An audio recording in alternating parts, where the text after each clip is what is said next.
Cam, I want to thank you so much for taking time to be on the show. Our listeners know how big a Turtle fans we are, especially A little bit. This guy over here. But it's just truly an honor to have you on the show. Thank you so much for being here. Thank you for having me, guys. And it would seem that we just missed you. I think you were just in Columbus, less than a few weeks ago at the Fanboy Expo? Last weekend. Where were you? We all had prior engagements. Trust me. Yeah. We were talking about getting over there. Sorry, Cam. We had a thing. And we all had a thing that we had to yeah, I know. I guess we don't have any excuse, but all the same, how was the weekend? How did it go? It was great. Lot of people attended. I'm not blowing smoke. It was really good lines. Constant flow. I would have to imagine you guys keep pretty good lines. I mean, it's the original Turtles. It can ebb and flow. Sometimes there's an hour down or, 2 or they have a schedule till, 6:00 on Sunday, but the place that there's tumbleweeds, everybody's already gone home. And so we usually tiptoe out. Don't tell the promoters that your secret's safe with us. What I meant is I stay till the bitter end. I sweep the floors. Wow, that's dedication right there. Talk about some help. That's guaranteed getting an invite back. Yeah. Well, once again, thank you for being here. And, we typically always start these conversations asking actors, how you got into the business, but you have always been in the business. Your father was actor Robert Clarke, your mom, Alice King of the King Sisters. Someone's done their homework. Yes. Yeah. And your whole family on the King Family Show on ABC. Can you tell us a little bit about the show and, too, just what it's like to be a child, especially at that age, growing up in the TV industry? Wow. Well, it was try real life after that. Considering you hit the height of your career at the age of 8, it's all downhill from there. Mom was a famous singer, and we kids would, go wherever they went if we weren't in school or whatever. And my Aunt Yvonne, my mom's sister, the King, she had been asked to do a fundraiser for her church up there, and they asked if she could get the King Sisters to, put on a benefit performance for a building fund. And she got this wacky idea to, why don't we bring the kids with us and do kind of a family show? I mean, my older siblings were already, because I was like 6 years old when we started. So I've been doing this more than 6 years.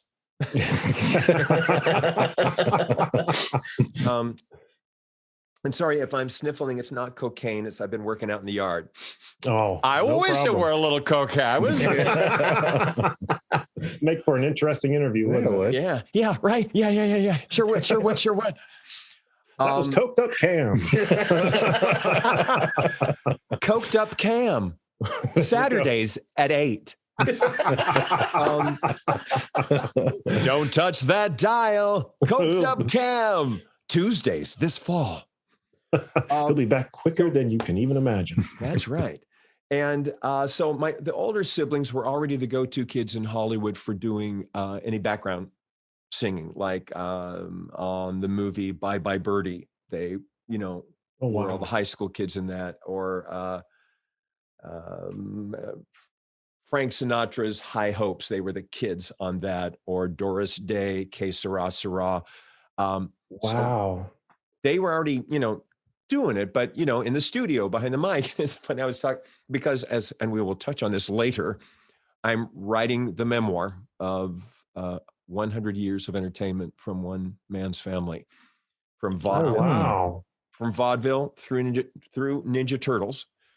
That's incredible. And but where was I? Oh yeah. So she brought the kids came along, and we just put on this show, and it went really well. So her sister Donna did it down here in LA. And then they decided, I was raised Mormon. So it's a big, crazy Mormon clan. And then BYU, Brigham Young University, asked us to do it at their school. and we taped it. Just the college film department. It's 1963, and they're there with a Wow. hand crank cameras. Eight. Did I say 19? I meant 1863. Oh, okay. And, so she took this raw footage, and she knew a guy who knew a guy. I mean, she was already in the business, right? And successfully so. And they showed it to some of the suits at ABC. And they were like, wait, this is a real family? This isn't casting. There's really 40 of you. And she went, yeah. And they went, how soon can we get a pilot of this? And so we whipped together a pilot, a summer special in 1964. Fan mail, I think 60,000, I can't remember. So much fan mail that they pushed to get us on the air in January with our own weekly show.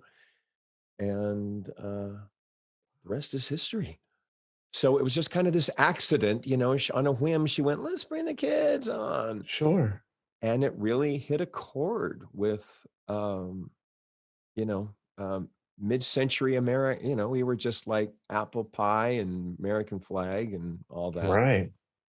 Yeah. And I was going to ask, whenever, like on YouTube, I've seen intros to the show or just shots on the internet.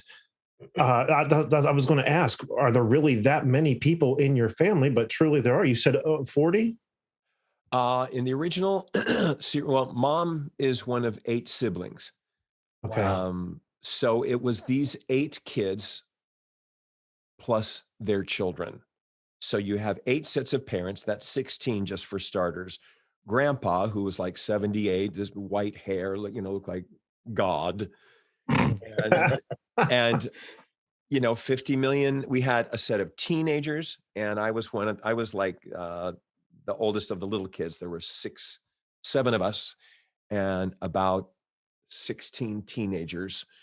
And so it just, there was something for everyone. I guess. Geez, I can't imagine having that big of a family. I can't either. Jeez. I can't either. It was pretty wild, just touring around, and again, I'm deep in the throes of this book I'm writing, which is going to be like a coffee table book kind of a thing, as opposed to just a biography in print paper, because our career is so visual. Okay. And we have, and again, and I'm constructing it in a fashion, very successful biographer named George Plimpton. I read a book he did on Truman Capote, and he said, this isn't going to be your normal biography. I'm not in it. He constructed it with the interviews he did, and I guess other archival interviews. The whole thing is, it's like, he said, imagine you're at a cocktail party and you're wandering in and out of conversations. So he has taken all these people who knew Truman and arranged them chronologically, and they just speak in first person. So my book is first person. I've taken my mother's memoirs, all the King sisters, my dad's from his 1950s, campy science fiction movies. And I've woven them in first person. So it's 100 years of memories and photography, all in first person. So I never, I don't say back in 1927, the family, it's like, right. I was 7 years old. It was 1932 and blah, blah, blah happened. So the whole thing will be for 100 years of first person. Wow. Nice. That's awesome. That will be right? very cool. I'm really excited about it. And I hope that, the fans that are listening to this, because my story will be in this. I mean, the whole, the story of how my voiceover career happened, from the very beginning through Turtles and beyond. So hopefully there'll be something for everybody within the one book. And it's going to be, like I said, a coffee table book. So it's going to be eye candy, just lots of that kind of stuff. Right. I cannot wait to read that. And we're going to have to talk about that. You mean buy it? What's that? You mean buy it? Oh, yeah. To buy Of it. course, that's how you read it. I don't get anything for free in this life. Yeah. Well, very cool. I So can't that's wait. my shameless pitch. Well, you'll get another chance to talk about it before we're done. I promise you. Unless that's all we can know about it. I don't want to keep prodding you about it. Go for it. All right. Well, before we get there, let's touch on the world of voiceover for you. How did you transition into voiceover? Quite accidentally.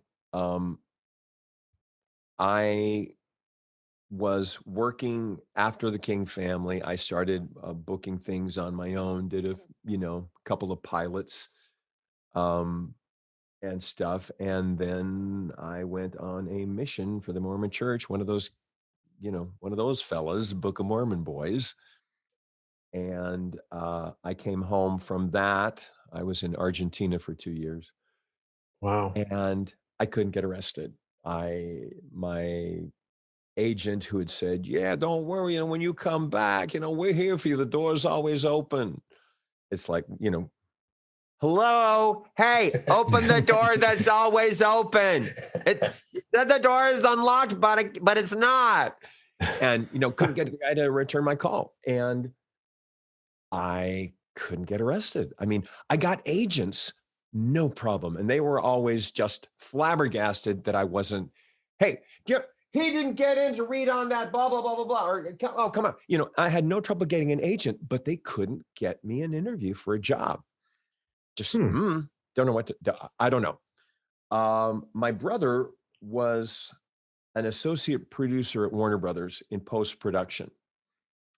And he was doing this thing I'd never heard of. And maybe you guys have had these kind of people on your show, looping. Yes. Is that where maybe I'm incorrect about this? Is this where you go in and like add the sound effects? Add the vocal sound effects. Right. Not like footsteps or, ice. But like grunts and stuff. We do fight grunts. We do murder, zombies. The white zone is for immediate loading and unloading of passengers only. Oh, wow. Or, when the scene takes place in a bar and the TV is on in the background, they may have purchased the picture, but it's like $1 zillion more to get the sound. So we have actors who watch it and do play-by-play, or say the audio has sports name, athletes, we don't have clearance for their names, blah, blah, blah. So we make stuff up. And again, the zombie stuff. Oh, wow. Also, in a hotel room, we'll do, oh, yeah, that's it. Yeah. Yeah.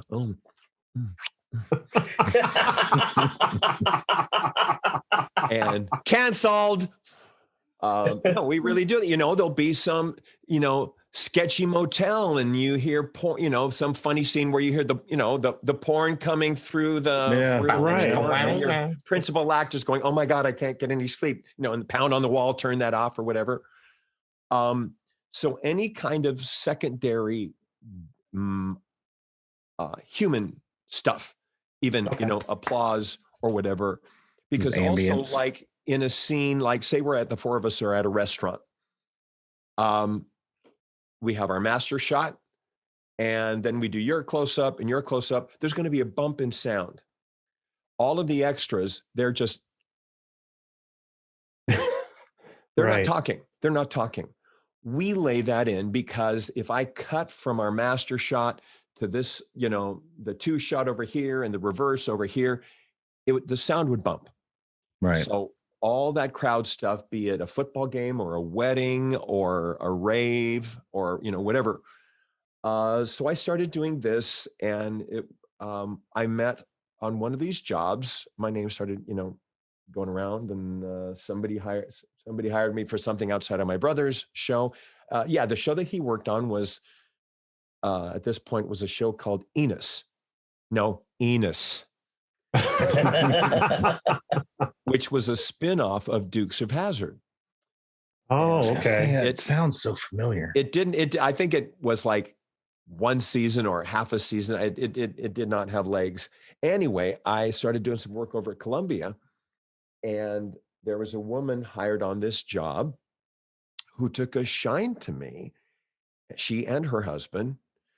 And they said, have you ever, like, you're kind of good at this, but have you ever thought about doing voiceovers for, like, more than just the looping thing? And I was like, no, thank you, sweetheart, but I'm going to be a movie star.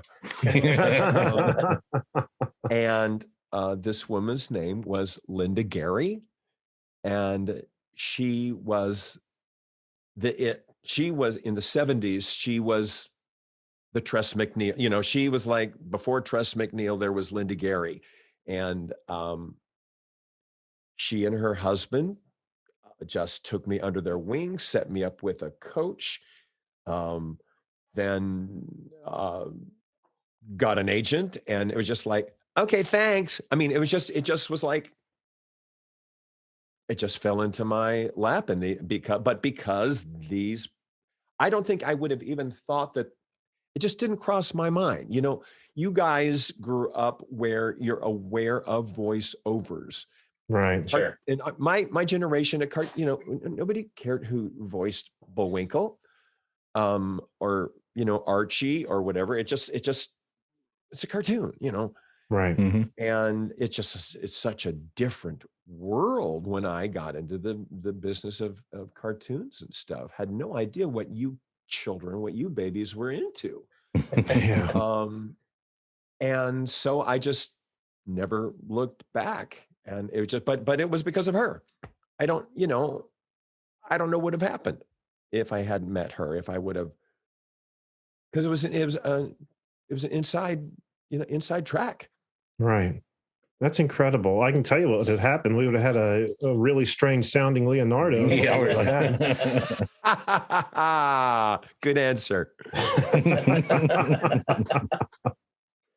Well, I wanted to touch on a few of the voices you have provided, unless you guys had anything first before we moved on. First of which being Snoopy in 1988, Snoopy the Musical. You've done your homework. I have. I always do. I always try to anyway. But I'd heard you say that, you grew up a huge Peanuts fan and how incredible this was. And I'm right there with you. I mean, I was going to say I grew up with Peanuts too, but I guess we all did, didn't we? Yeah. I'm not exclusive. But at the same time, how cool it is to, having voiced Snoopy. Now, correct me if I'm wrong about this, but, obviously other voice actors have given Snoopy a voice, but typically it's just kind of a wah, wah, or like a reaction Pretty noise much, falling over or something, but you give him an actual voice. Yeah, a call went out for a lot of you folks have heard of You're a Good Man, Charlie Brown, the musical. Yes. Pretend, nod, pretend you do. You've heard it. Yeah. And there was another musical called Snoopy, the musical, and they wanted to animate it.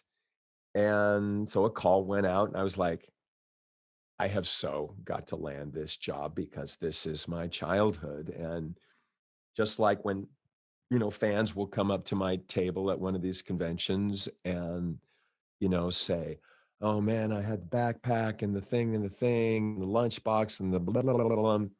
Well, that was my growing up with Charles Schultz. And all Wow. those little kids were my best friends, Sure. Charlie Brown and Sally and Lucy and the whole gang. And just the thought of doing this was like would be a full circle dream come true. Especially because by this point, I'm too old to be a replacement kid, obviously, for Linus or whatever. And Snoopy doesn't talk. Well, this time he did. And then they put out a doll like Teddy Ruxpin, Okay. a Snoopy, and he talked, and he had a cassette in his back, and his mouth would move. You'd put a cassette, and he had these little books, and he would read to the kids. And then there was a musical series called something like This Is America, Charlie Brown, something like that. And so it had a song every week. And so I got to do that series as well.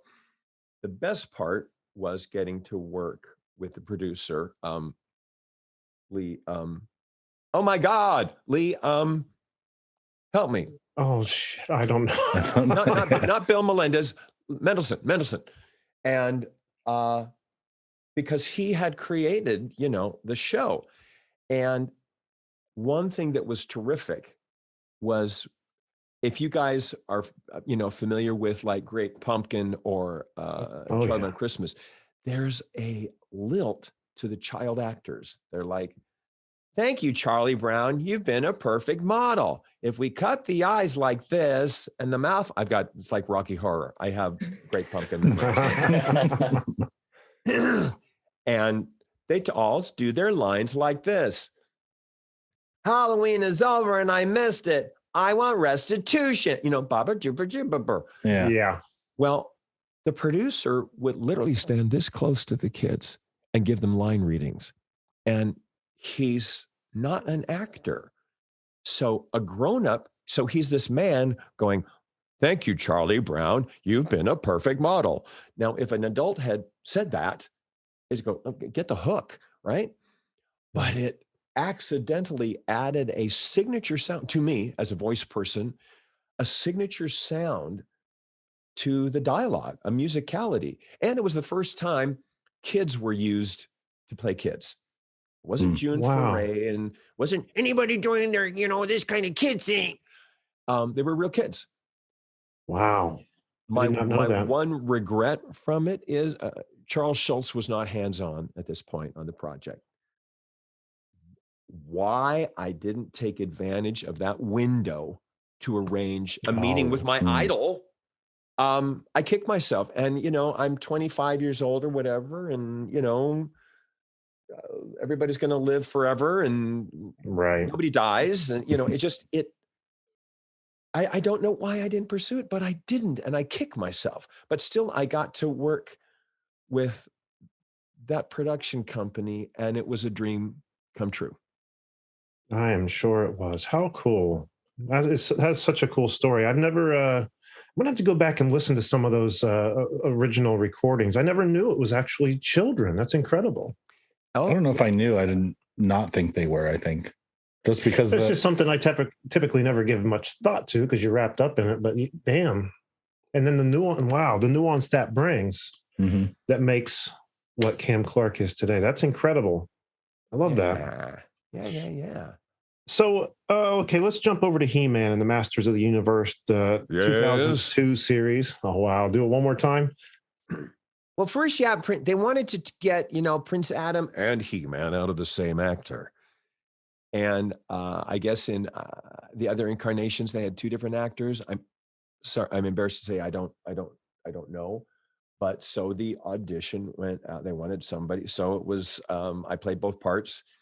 And it was, what does he say? By the power of, what is it? By the power of Grayskull. Yeah. So Adam says, "By the power of Grayskull, I have the power." Ooh, and nice. I needed to slide from one, smoothly from one voice as the body, changes. As he goes through puberty every time, yeah. It's got to be hard on him. That poor guy.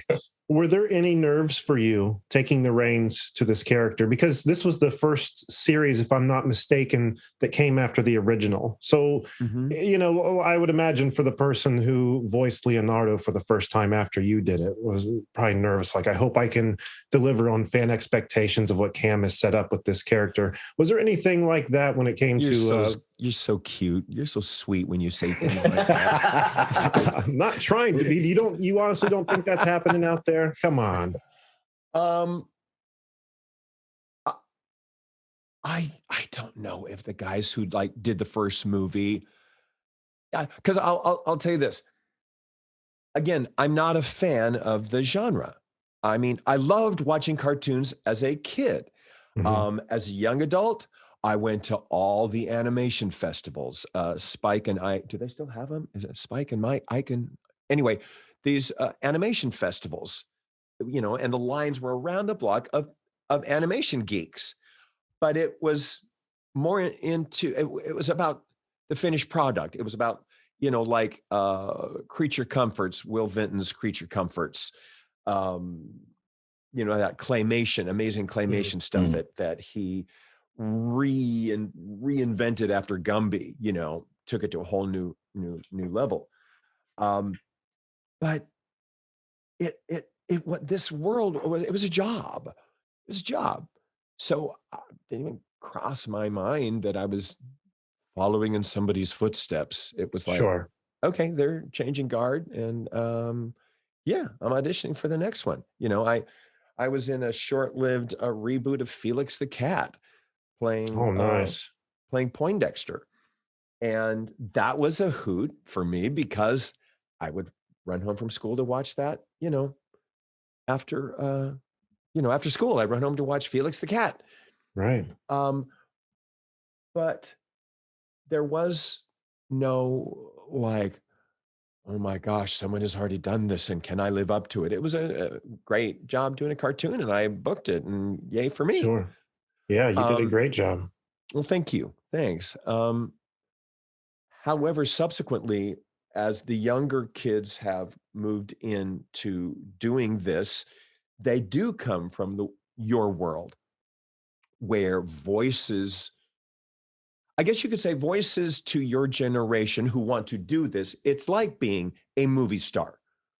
Whereas most of the people that I know that do voiceovers in my generation stepped in it back, backed into it, slipped on a banana peel and fell into voiceovers. It's not a thing you aspired to. It was like a thing you discovered on your way to somewhere else. And you went, well, I'm just going to hang out here. Let the bus go without me. I'm going to stay here. I have met subsequent actors, voice actors, much younger than I, who were like, you're a legend. I met, and when I first met, again, I'm horrible with names. That makes four of us. Yeah. He's like the biggest game voice. Give me some names of the biggest.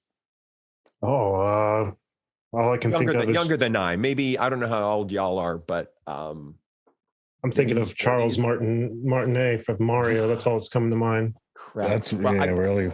Maybe it's just as well that I don't remember his name, but I saw him in the lobby at an audition, and he says, "You're Cam Clarke, right?" And I went, "Yeah, I am." And he goes, "Oh my God, it's such an honor to meet you. I just hope that one day I can have the career that you had." Oh, what the hell? So you're done? And I went, check my pulse, and, I went, I kind of think I'm sure kind of here. Yeah. And of course he was mortified, it was like, no, I didn't mean that. I meant, what I meant was, blah, blah, blah. But, it was too late at that point. It was like All About Eve, it was just like, well, Cam, I was just trying on your voice. Oh, that was good. Wow. Okay. Well, let's jump over to Leonardo and Rocksteady then. Teenage Mutant Ninja Turtles. Bravo, by the way. Thank you for being such a big part of our childhood. And the Turtles. If you could see what's off screen here, you would see the Turtles are still very much a big part of my life. Yay. But one question I try to ask all of you people who did voices on that show is, what was the first impression of the Turtles when you were given the script or the description of the show? 4 upright humanoid turtles that are fighting an outer space brain in a ninja samurai. Yeah, it's an audition like all the rest. I'm working a cartoon, so what's so weird about it? Nothing and everything. It's like, okay, these are turtles who are now kung fu fighters. Okay, does it pay? Right. Sorry if I'm busting anybody's fantasy bubbles about things, but things that I thought were really cool didn't catch on, and things that are goofy, I went, oh well, obviously I don't know what works. Sure.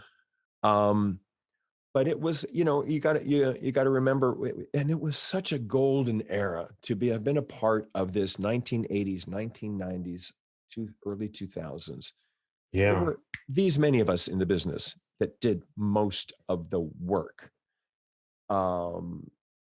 And so it was, I don't want to say it was a factory, but if you've ever seen if any of you are done your film history, silent movies they'd be curtains, Right. and I've even seen footage, like literally old vintage footage, where this camera dollies across all these vignettes. And because they're silent, in this little stall, they're doing a Western. And over here, they're doing a scary picture. And over here, they're doing a love scene.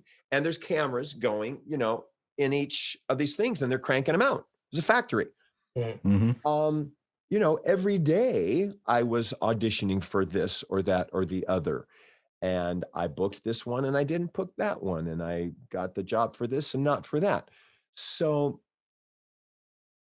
nothing sounded weird. Nothing sounded outlandish or, well, this is never going to go. I didn't think that far through it. It was like, oh, fun. Okay, let's try that. It's almost like you're playing improvisation games and you go, okay, Cam, you are an elephant with an umbrella on one roller skate, with a cucumber up his nose.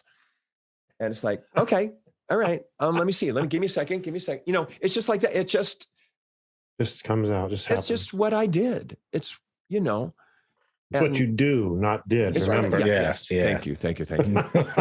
But also, and perhaps even the guys in my generation would speak of it differently. But remember, I've been a successful performer since I was 6. Mm-hmm. So I just went from, even though I said earlier that I couldn't get arrested, the voiceover thing came like within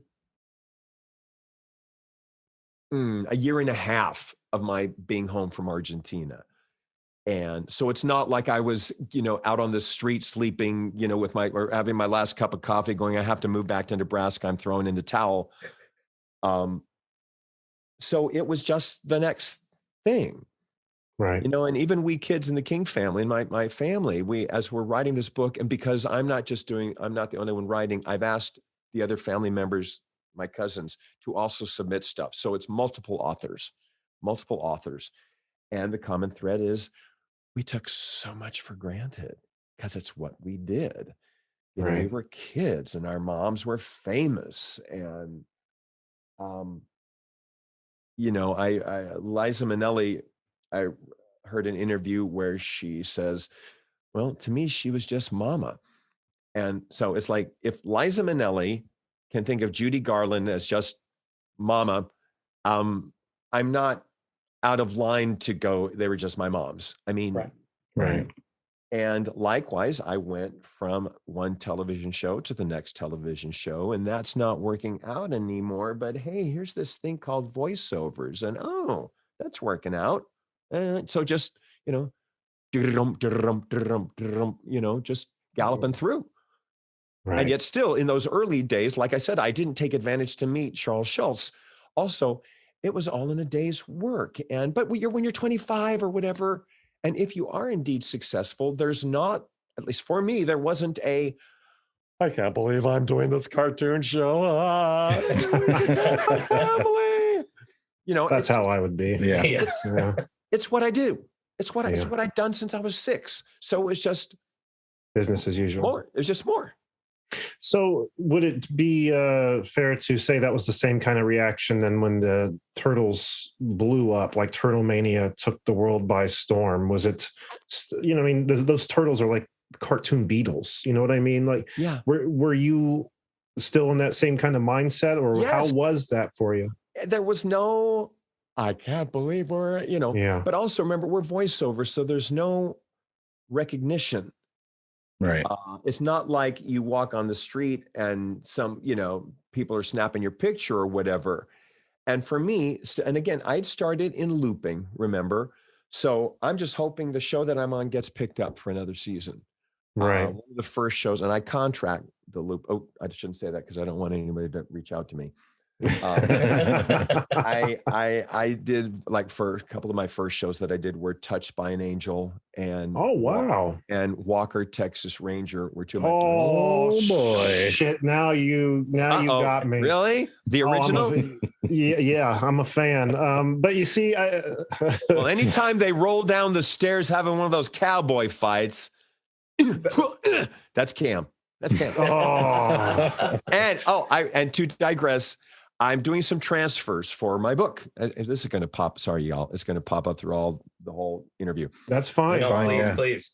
The guy at PhotoChem, where I'm doing some transfers from, I've got some footage that I want to do some screen grabs for the, blah, blah, blah. He was an extra because he said, so what did you do before this? He happened to have a line in an episode of Walker, Texas Ranger. And he said, but it didn't sound like me. I said, can you pull it up? Because he apparently, he had said he has it, or he has the clip, he watched it once and got the clip of himself being the guard in jail. He was the jail guard guy. And I can't remember what he says, but like, yeah, you want to call to your lawyer, you better wait. Whatever it is, something just innocuous. And I went, play it again. One more time. Yeah, that would be me. Oh. So before, runaway production, people started doing films or TV shows on location. They do local talent, and more often than not, they weren't very good. And so much of my work was improving on performances, voice replacement. I see. And you stole people's thunder. No. or that. Yeah. No, trust me. They got grandma and all the neighborhood kids, pulling in, sitting by the TV to watch their one scene where they have 3 lines, and they're either going, that's not me, or they're going, damn, I sound good. Yeah. I sound so much different on microphone. I sound good on microphone. So I don't know where we got on that tangent. What was the question? That just stemmed off asking if you were having a similar reaction, like business as usual to the turtle phenomenon. So I'm on 2 hit show. I'm on Touched by an Angel, Walker, Texas Ranger, and it's I'm just hoping we get picked up for the next season. I'm not on camera. I'm not the star of a TV show. And I'd be lying if I said that even though I was playing the lead in these cartoons, that it still kind of felt like not background, but I'm not on camera. I'm not with an audience. I'm not on stage. And I just hoped, it's doing well. The Turtles is doing well. We're going to do a pickup. We're going to be stripped, do 5 shows a week. Awesome. I can pay my mortgage. Great. Nice. Am I just bursting everybody's bubbles? No, not at all. Put it out there like that. So I was just glad when a show got a pickup. Sure. There were shows that I had more fun doing than others, and I was like, we got can't. Oh, okay, bummer. But I've loved what I do, and I've worked with some really fun people, but it's never been heady. Does that make sense? Makes perfect sense. Like you said, especially someone like you who's been in the business since as long as you can remember. It makes total sense. Yeah.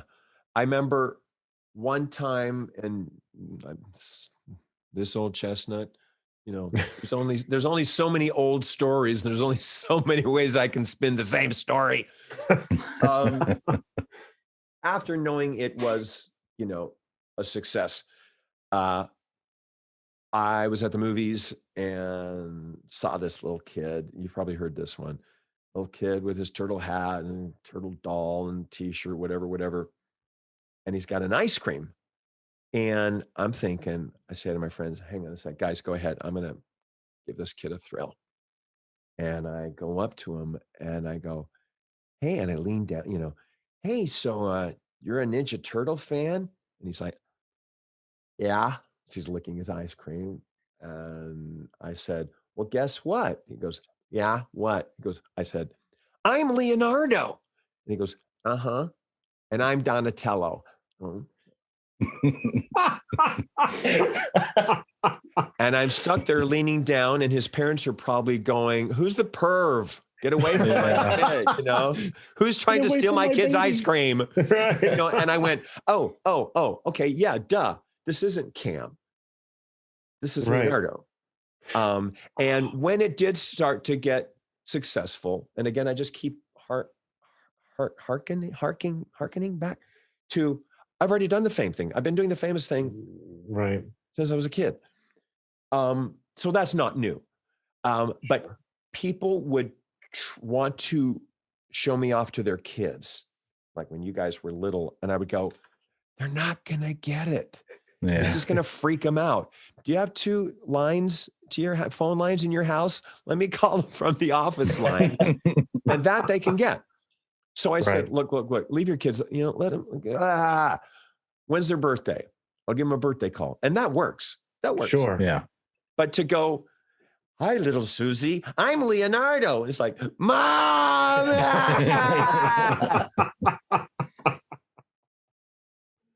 Oh my God. That reminds me of, remember when Larry Kenny was on the show, he had told a story about going to a Toys R Us to find the Lion-O figure. And there were a few kids standing there. And he said, you know, I'm Lion-O. And they're like, you don't sound anything like Lion-O. Like just tore him down to his last thread. Yep. One more quick turtle question for you here before we move on. We had Townsend Coleman on, when was that? It's been 3-4 years ago. Long time ago. And one of the point of conversation was he was audition. younger then. Yeah. One of the point in conversation was the audition process for Turtles. And I know that you and Townsend were both auditioning for both Michelangelo and Leo. We all auditioned for all the parts. Oh, you did? Yeah. I mean, I didn't realize these are that. 4 teenagers. So, and go. This one's a brain. This one's a wisecracker. You know, this one's a hero and this one's a surfer. You know, so it's, and go. Right. Well, I was going to ask, Townsend did his Leonardo for us. What did he say? Do you remember? We've got to do something. Yeah. Is there a way? That's my line. Is there a way we can hear? We go to the conventions and you know, people inevitably say, "What's your favorite line?" You know, and Donatello. Everybody says whatever the thing is, and for some reason, this becomes a giggle fest for the 4 of us because of the history of how I am Leonardo, which maybe I should share that first, as Townie probably said. They literally tossed a coin between Leonardo and Michelangelo. He told you that, wow. Yeah? I don't remember that detail. Yeah. No, they knew Rob was to be this and Barry was to be that, and we knew we wanted Townie and Cam, but it's just so let's just flip a coin, and then after the first run through, we'll switch and see who we like. So tails, heads. So Townie's Michelangelo and I'm Leonardo. We do the first, read, and I'm like, because I wanted to be Michelangelo. Leonardo, boring. He's a student leader. And I'm like, okay, we're going to switch now and try. And they're like, no, we're good. They're fine. Okay, everybody at the back. I go, no, we're supposed to switch. We're supposed to their voice. Yeah, we're good. We're just going to leave. And it was literally almost like parent, you're tugging on your dad's shirt going, Dad. They're going, honey, no, we're good. We're fine here. Right. And it was almost like, it was just cross off the list. No, this will do. This is almost as if we're interchangeable, which is a compliment. We kind of sort of are, whatever. And I was just so disappointed to be Leo because he's the straight man, pardon the expression. And early on, I was so jealous of all these 3 other monkeys doing loop-de-loops around me and being their goofy selves that I started to try and do more of a lampoon on superhero, since he was the straight, since he was we got to think of something fast. Wow. Really? And so that's the giggle fest, is that I didn't want to be Leonardo. So whenever we're at conventions, the boys start to giggle because I know that question is coming. Yeah, Leonardo, what was your favorite line? I don't. We got to think of something fast.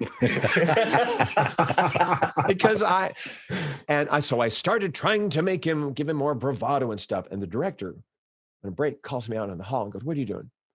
I went, "Well, I'm just, making Leo kind of like zany like the others." And she goes, "Well, don't." I went, "Well, yeah, but don't. No, he's the leader. Okay, just be the leader." So I had to change the mindset to go, okay, I'm a straight man. And that's okay. Be the earnest guy, just find your pace, find your center and let that go. Right. I mean, I did 2 other series where I got to use my surfer, my Michelangelo voice. So it's not like that voice hasn't been, my doing surfer wasn't employed by me in other shows. I played 2 characters on one of my first show was Denver the Last Dinosaur. Oh shit, I remember that show.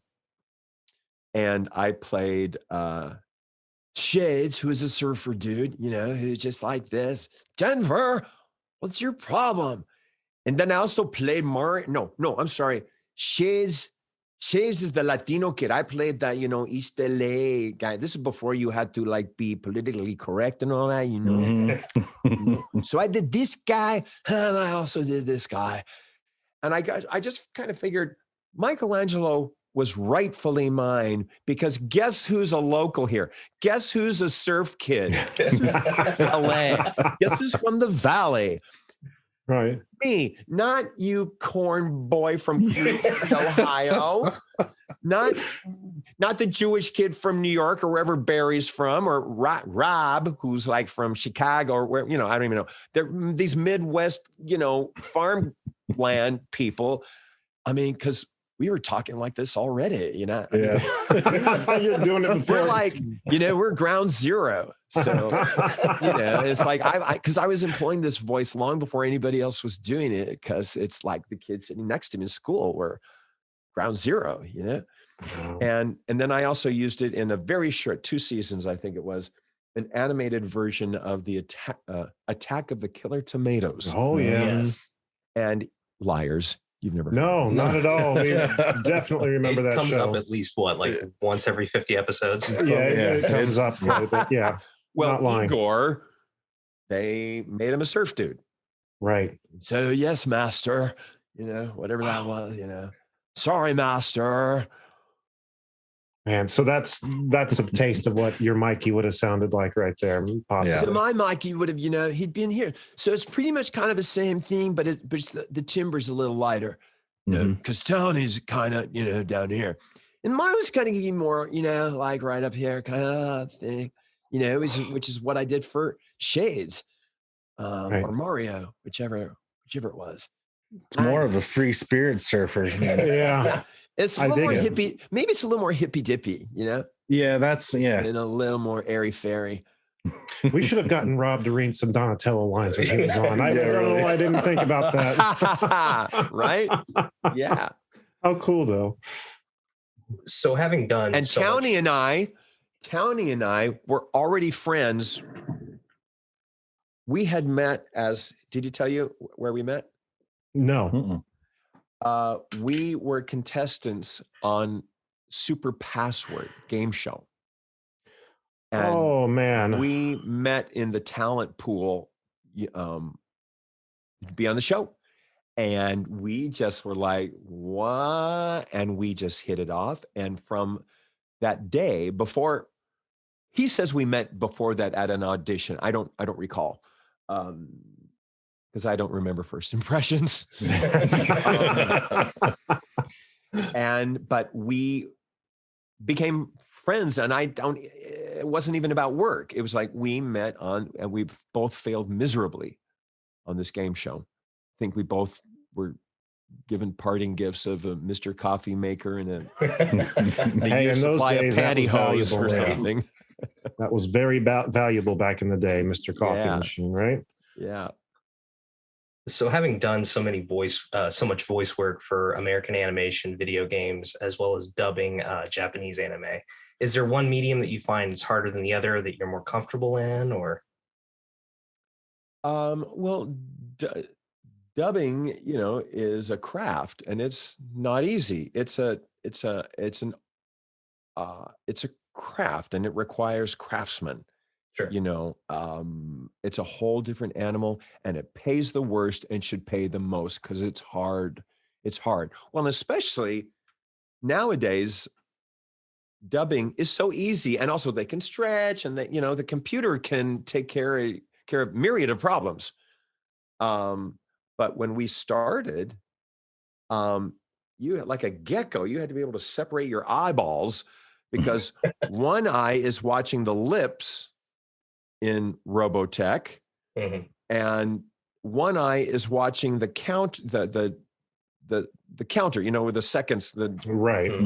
what am I saying? What am I trying to say? The Time code to know that it's 1 hour, 13 minutes and 22 seconds. It's down to tenths of seconds that you're supposed to come in. And now there's what they call a ribbon or a band that runs across the bottom of the screen, and there's a line. And when the word crosses it, which is like either in some kind of typeface, when it crosses, that's when you speak. Wow, that would be difficult. Yeah. Almost like totally voiceover rock different. band. It's totally different, Wow. And because we also started with tape, reel to reel. You do auditions and jobs where it's like, Oh man. get the razor blade out, and that kind of thing. Tape the tape together in different spots. Yeah, you couldn't. You literally. We would talk about razor room. Do you have razor room, which is an expression? I still use it. I think old guard still uses it, meaning they would literally, if they needed to shave off, whatever tenth of a second in the commercial or something, is there razor room in there? And they'd go take their razor, and they go, yes, and they cut out that little place because I took a breath. But it was literally done with razor blades. That is every incredible. audition was done with razor blades, and Wow. I had also read that you had a lot of coaching from Michael Bell early on. He was one of my first coaches, and he was terrific because he was a no bullshit guy. Sure. He would say so if what you're doing was not what he thought was right, which is one reason why I've been asked many times to coach, and I have a couple of times been a guest, lecture thing. But I do not have the patience for people who shouldn't be in the business. My friends say I do a really good Donald Duck, so good for, Lord in heaven, help me, mother. And I just could care less about you wanting to do it. I really don't care. If you're good, man, I'm all over you. But it's Hollywood. Most of these kids, or grown-ups who my kids are grown, and I'm going to now, do voiceovers. They're, but Michael Bell, he'd give us an audition and, piece of, thing to rehearse with. And I'd do it, and he'd stand there and like have his hand on my shoulder, like standing right there. And I'd, and he'd go, nope, do it again. Says, nope, just it was like that, which is how I would do it. Right. And the couple of times that I say that up front, but I still try to be nice, which is so not like me. But I'm also not the guy who's going to go, okay, good. Yeah, that's great. How about that? No, I will go, I don't think that's a fit for you. Yeah. Which is how it should be. Why waste the time? Yeah. But people want people's money.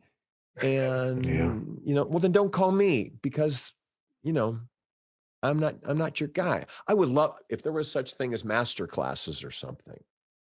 But then again, there are classes where they bump people up to quote master level, and you're going, seriously? seriously, Right. it's just you got 4 extra seats in this class. And, I'm not saying everybody's like that. So if anybody's listening to this who teaches, I'm not talking about everybody. But I'm old and cranky. And again, I've been doing it since I was 6. Right. So, did I mention I've been doing this since I was 6? Have I said that? I think I brought it up before you did, Yeah. actually. Well, I was. And part of that article that I was reading about Michael Bell teaching you, he had said that, never commit to a voice role that you can't sustain. Yes. So I was just curious if you had ever turned down a part that you really wanted because you couldn't sustain a voice. No, because I would not have auditioned with it. Okay. If there's a certain growly thing, I'm not gonna. I don't even want Just the not even go for conversation. it. So, Yeah. and I've been blessed, fortunate, whatever word you want to use, enough that I don't need to be desperate if if I don't think I'm right. And again, with this group that we used to be, there was this brotherhood, sisterhood thing where it was like, hey, Cam, there's this thing I read on, and it just wasn't me, but you need to, did you read on it yet? Because I thought of you, and blah, blah, blah. And so we kind of, looked out. Because there was enough for our tribe, Right. our secret society. And so there was helping and sharing. I might cry. Or not. I am just now realizing how far we've gone over the time, and I do apologize for that. It's just has been such natural conversation. Do we need to cut you loose, or can we squeeze a couple more questions out of you? How long would you like to go for? I just have like 2 more questions, honestly. I'm just sitting here in my big boy underpants. So okay, I'm here for you. Okay. Well, we appreciate you being here for us. But one thing I want to touch on before we let you go is your one-man show, Stop Me If I Told You This, which is all about finding your identity while being raised in and around Hollywood with the Mormon upbringing. And I have to say the show was excellent. Oh, you watched it? Oh, thank you. I did. You did your homework. Wow, I'm impressed. I try to be thorough, but it was so very good with some really hard-hitting spots, and you really, really open yourself up to your audience in that. And I just am curious if you could tell the listeners, maybe us, a little bit more about it and what it was that inspired you to put your life in this show. I've found that I was a good storyteller. I would say so. At a dinner party, just someone asked a question, and I would see people lean in when I would talk, and it just, I'm also a doer. I have a bucket list, and I have completed it. I am HIV positive, and I turned positive back in the day when nobody lived, when everybody died. And so the blessing there was, you got today and that's it. And I have used my career. And again, I got the money. I can produce my one-man show. It's not like I have to look for a backer. I can do this. But I think, what's the chicken and what's the egg? Would I have been that doer guy? I mean, I was a doer. I was a doer. But a lot of the stuff, my bucket list stuff, it was like, because you may not be here tomorrow. Right. And so doing the one-man show was like, I thought I had some terrific stories. I would agree. The disappointment was that the show didn't have legs, to be, real honest. We had a great sizzle reel of, fan reactions and clips and all that, and not a nibble. We sent it out to theaters around the country, and just not even a no thank you. So that hurt my heart when you have a baby like this, where you do put your everything out there. Audiences here were great, sold out, blah, blah, blah, but it did not have legs like I had hoped, because I'd already worked out my Tony speech for when I got to Broadway, you know. But I'm proud. I'm proud of it, and it's online. If anybody wants to check it out, stop me if I told you this is on my website, camclarkevoices.com, and I'm really proud of it. As So you thank should you be. for mentioning it.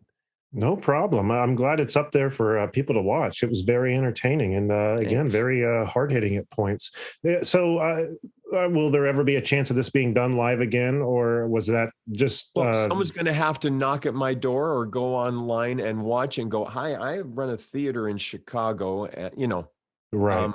I, I'm not going to put it up there. I mean, everyone I know has seen it.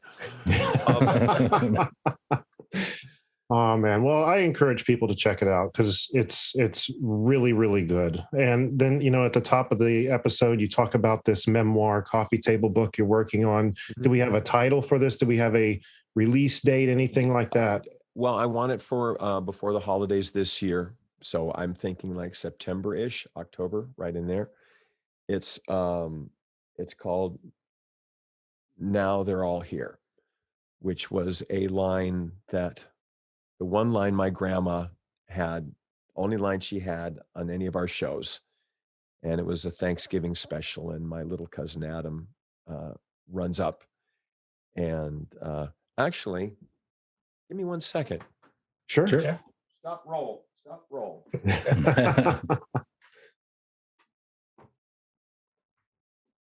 Look what I have. I'm just gonna read you the title page. That's Oh, wonderful! Thank you. if you don't mind. Not at all. Please. Very curious to hear it.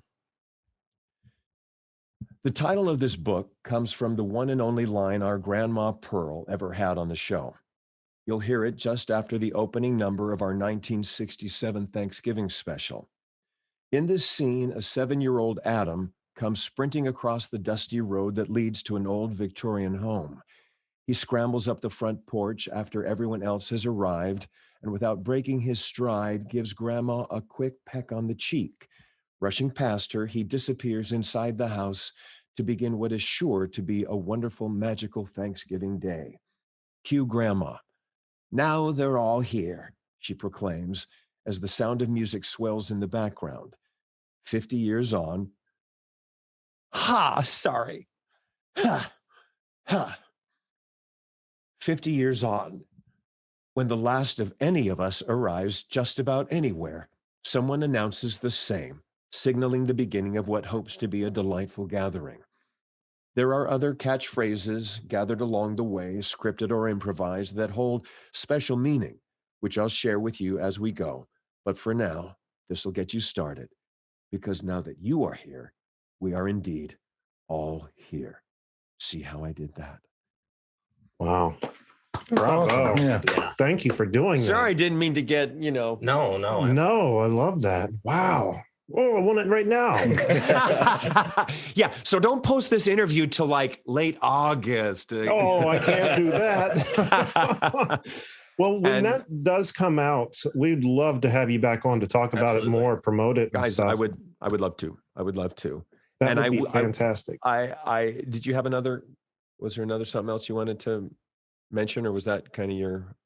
Other than asking you for like an ID for the show, I was going to thank you so much for being here. Well, and let me just, before you say how wonderful I am for coming on your show, the Comic-Con circuit. I just want to touch upon that. And Rob begged me, put a gun to my head to do my first convention because I didn't want to do it. It has been such a blessing to do these because I get to be with my old pals. Sure. And you asked about fame and, oh my God, I'm on the show, da da da.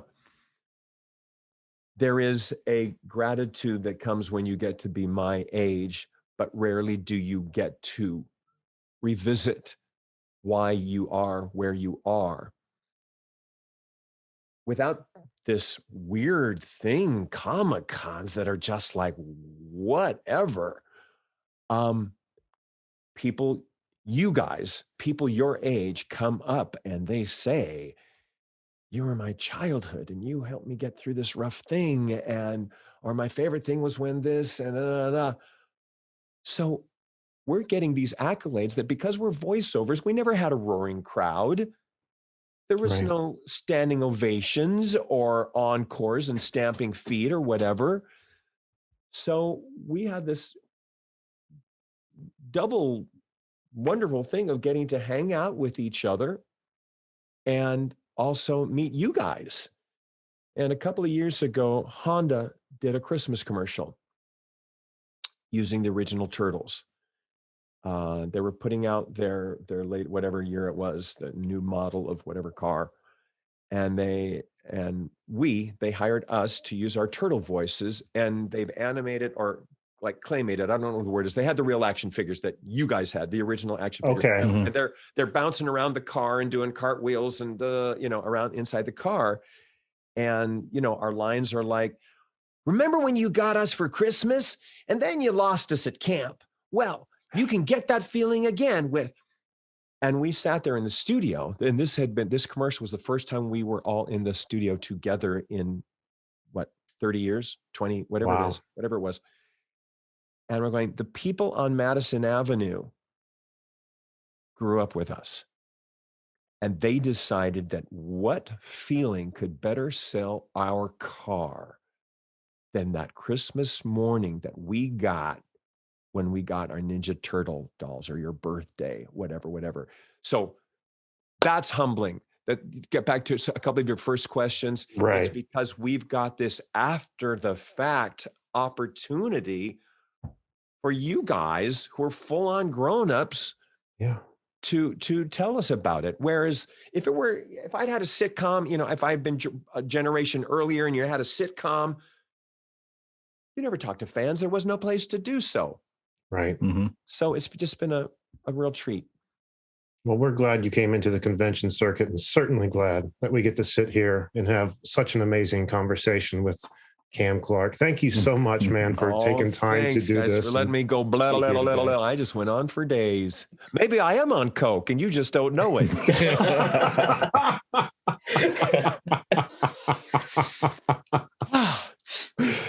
That's how we'll promote the episode. Oh, yeah. Clarke We're sure might be on coke, might not. We're sure to get some clicks, aren't we? And that will be the cover art of the episode. Yeah. Call me Shrugger. Yeah, Shrugger's going to be on our show to promote his book this September. Hey, Shrugger, how's it going? Falls straight to the table. See, look, no coke. See, okay, we didn't think there was any there. We promise, but boy, or is there? Before we let you go, could we get in a quick ID for the show? Oh, yes. Oh, I'm sorry if it's paining you. I mean, essentially, whatever you want to do, but something like, I don't know, this is Cam Clarke, voice of Leonardo, and you're listening to the Canned Air podcast or something to that effect. Okay. Whenever you're ready. I'm not good at these, so I have to jot this down. What would you like? Tell me exactly what you'd like. Just what I said, I guess, would be fine if that works for you guys. Oh, just what I said. Attitude there? What did I just say? I think I've already said what I'm after. No. I'm happy to repeat myself. I'm happy to repeat myself. Do I have to repeat myself? What did I just say? Okay. This is Cam Clarke, the voice of Leonardo and Rocksteady. Why not throw him in there? Sure. Uh-huh. From the original Teenage Mutant Ninja Turtles, and you're listening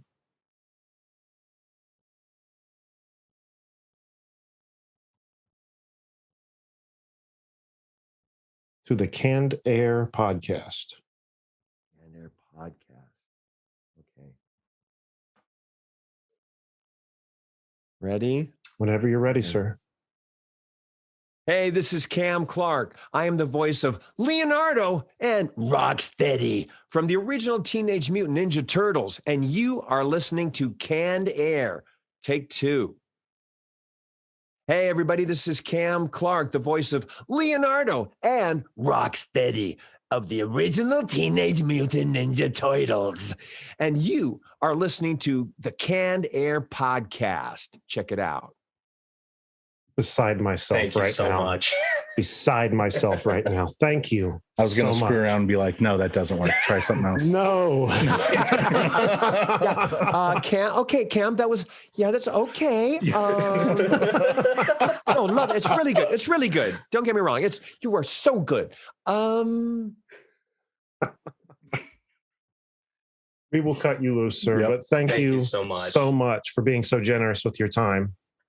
My pleasure. Thanks for doing your homework. Hey, no problem. It was a lot of fun. I always love learning about people we have on the show, and I'm excited to get you back on to talk about the book. It sounds really cool. I will be there. I will. Wonderful. Thank you. Thanks. Where are you guys coming? Where are you coming from? Where are you? We're in Columbus. Oh, Columbus. Oh, so you weren't joking around when you said we just missed you. Yeah. No, we're serious.